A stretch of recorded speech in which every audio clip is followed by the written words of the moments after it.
سب کو پتا ہے کہ ساری دنیا میں ہاتھ پاؤں ناک رگڑ رگڑ کے کہا یہ جا رہا ہے کہ ہمارے قرضے ہیں وہ ری شیڈیول کر دو اور کچھ ہمیں دے دو، اور سارے واسطے دیے جا رہے ہیں کہ کچھ ہمیں دے دو تاکہ جا کے ہم بجٹ بنا سکیں۔ بجٹ کے لیے انہوں نے 6 تاریخ رکھی تھی، ابھی تک بجٹ کا نام و نشان نہیں ہے۔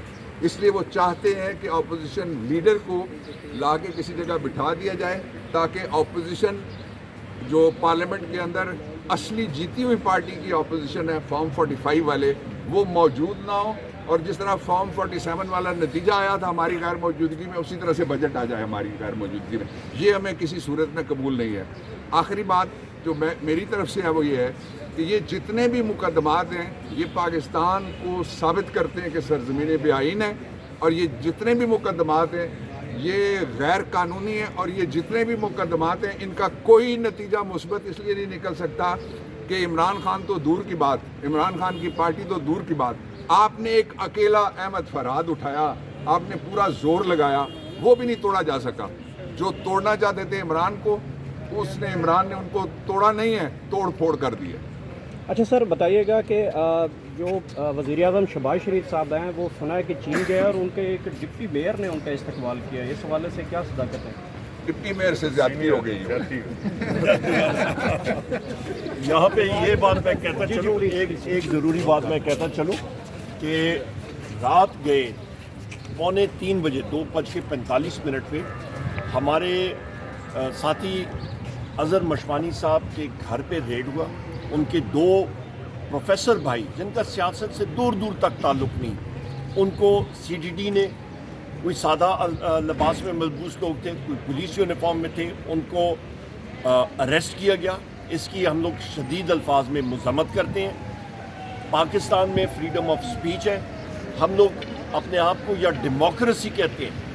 آئین میں میں قانوندان، میں کوئی وکیل نہیں ہوں، وکیل یہاں پہ ڈاکٹر بابر روان صاحب ہیں، ہمارے باقی ساتھی یہاں پہ ہیں، پر وہاں پہ مجھے آئین میں بتا دیں کوئی ہائبرڈ سسٹم کی کوئی بلا، کوئی نام ہے کسی چیز کا؟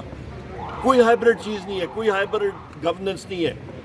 ڈیموکریسی میں آپ فریڈم آف سپیچ کو نہیں کرٹیل کر سکتے، آزاد رائے کو نہیں آپ کرٹیل کر سکتے، اور لہٰذا ہمارے سوشل میڈیا ٹیم کے لوگوں کو ایوارڈز ملے ہیں، آئی ایس پی آر نے ایوارڈز دیے ہیں، 2021 میں دیے ہیں، تو لہٰذا ان کو پاکستان کا کیس پروجیکٹ کرنے کے ایوارڈز ملے ہیں، تو آج ان کو کیوں سپریس کیا جا رہا ہے؟ اور پاکستان کا ہر ایک پاکستان تحریک انصاف کا شخص وہ محب وطن پاکستانی ہے۔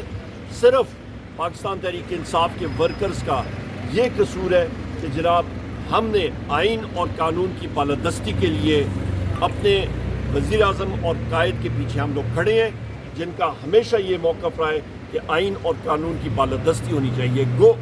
آخر میں میں پھر بات کروں گا، اظہر مشوانی صاحب کے دونوں بھائیوں کے اریسٹ کو کنڈیم کرتے ہیں، فوراً کو ریلیز کیا جائے۔ ہماری عالیہ حمزہ صاحبہ کو، سرم جاوید صاحبہ کو امیجیٹلی ریلیز کیا جائے۔ جج نے ان کے روپکار سب کچھ تیار تھا، ان کو ناجائز طور پہ وہاں پہ رکھا ہوا ہے جیل میں، ان کا کوئی کسی کا حق نہیں بنتا کہ ان کو ناجائز طریقے سے وہاں پہ رکھیں۔ وہ بری ہو چکے ہیں، وہ نکل چکے ہیں ان کیسز میں سے۔ اور آخر میں یہ کہوں گا کہ پاکستان تحریک انصاف کا ہر ایک شخص، ہر مرد، عورت، بچہ، جو بھی ہمارے ساتھی ہیں وہ محب وطن ہے، اور محب وطن شہری ہونے کے ناطے ہمارا آخری قطرہ خون اپنے مادر وطن کی دفاع کے لیے ہم لوگ حاضر ہیں، اور وہ بھی ہر جگہ پہ پاکستان تحریک انصاف کی سوشل میڈیا ٹیم پاکستان کے دفاع کے لیے کام کر رہی ہوتی ہے۔ بہت شکریہ۔